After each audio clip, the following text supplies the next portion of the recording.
watching on there as we continue to take these pictures of the US president. We've got Kieran Gilbert and Annelise Nielsen live there. They were watching on, taking note of all the detail. We're basically creating a new industry here, Kieran. Pretty exciting stuff if it can be pulled off.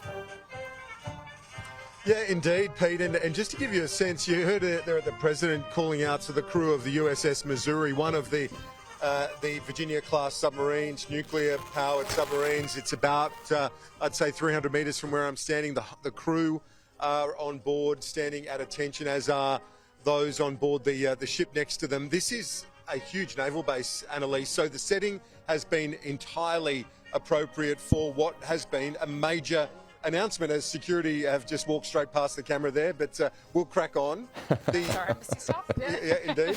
But this is a major announcement. As you say, we're creating a new industry in Australia, but it's got huge risks. We know, they didn't really touch on it, but Annelise, the industrial demands upon Australia will be enormous. The workforce demands will be huge. The economic demands, the financial costs of these are massive. Now, we know they didn't touch on it during the speeches, but the documents we received this morning in background, Pete, showed 0.15% of GDP will be the cost of this program for the next 30 years, every year, 0.15% of GDP. Now, when they were pushed, Annelise, officials said that would amount to, and this is a big guess, somewhere between 268 billion and 368 billion, so a $100 billion buffer there. So this is a massive cost for our government.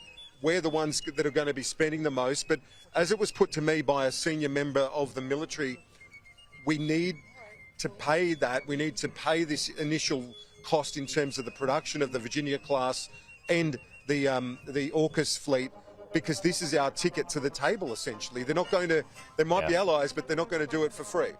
Yeah, and I mean, that figure, your great-great-grandchildren will be paying for that. This is a huge intergenerational commitment, and that was really key to that question you got into President Biden as well, to say, is America committed to seeing this through? Because this is going to be a trilateral agreement that is going to reframe how we are perceived in the Pacific, and not just what was required of us, it's what we're capable of achieving in that time. So this is going to be a lifetime-defining thing, but at the same time, we heard, especially from Rishi Sunak and Anthony Albanese in their speeches, they were very focused on jobs. Yeah. That number is going to come in at a huge cost, but there will be an economic benefit to it. We didn't hear that so much from Biden. This was more about the technological capabilities, what's being shared, and what this means for the global order, the rules-based order. We hear that time and time again. Well, that's the. Yeah. I was going to make that point, Annelise, and you're right to mention that, the rules-based order, because Prime Minister Albanese, President Biden mentioned that. The only leader here today that mentioned China was Rishi Sunak in quite clear terms. But let's be frank, Pete, this event here is about the fact that China is trying to reshape the rules of the road. And this is what this is about, to give Australia an added defence buffer, but the alliance as well to cover more of the Indo-Pacific and to strengthen that defence of the rules of the road, Pete. Yeah, and Annelise, I did make note of that off the top. Joe Biden, very strong on the point where he reiterated this fact a few times. These subs are powered.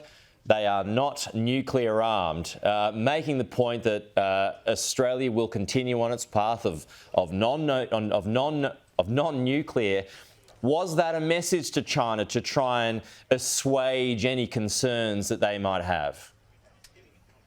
Yeah, absolutely. Just to try and take some of the emphasis out of the nuclear of the submarine, the very clear message that these are nuclear propulsion submarines. They will not be armed with nukes, but also that comment that he included about the fuel being the nuclear load not being created within Australia. That's quite significant when it comes to our nuclear non-proliferation agreements and the international agreements. And this is a government that's put emphasis on the United Nations and the administration of that from a multilateral perspective. So that was another notable point. But I think just the other point there was the technology sharing, that this wouldn't be happening. We've heard time and time again if they didn't trust Australia to be able to handle it.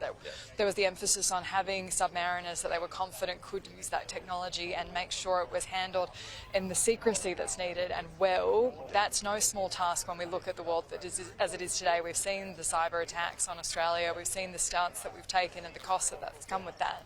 And so this is a truly defining moment for Australia's standing in the world. And the President mentioned the submariners, the Australian submariners that are already undertaking the US officer course in managing nuclear submarines and operating nuclear subs. There are 3 that are going to be on one of these Virginia-class submarines as of July this year. Both the Prime Minister and the President mentioned it. The Prime Minister, in a little bit of a jovial moment, said that he's proud to report that all 3 of those are in the top cohort of their class with their US counterparts. So they're all doing well. They'll be on the Virginia class as of July this year, Pete.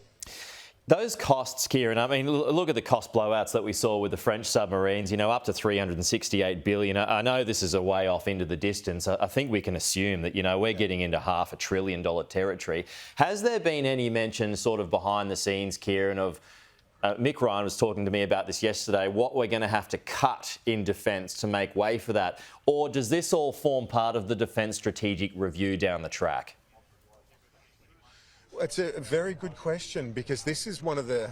we've been talking about the strengths, and the leaders have been talking about the strengths of this alliance and these relationships. And you heard President Biden there, buoyant at the end. We're the best, and we're going to continue to be the best, the 3 of us. And so that's great, and that's what this is about today. But with clear eyes, you have to look at exactly what you're talking about, Pete. That is a major risk to defence spending. Is it going to basically swamp everything else in defence? Will the government have to look at other measures? We know the Prime Minister just in here a few days ago reiterating that this has got to be a discussion that the Australian people has and that his government has to have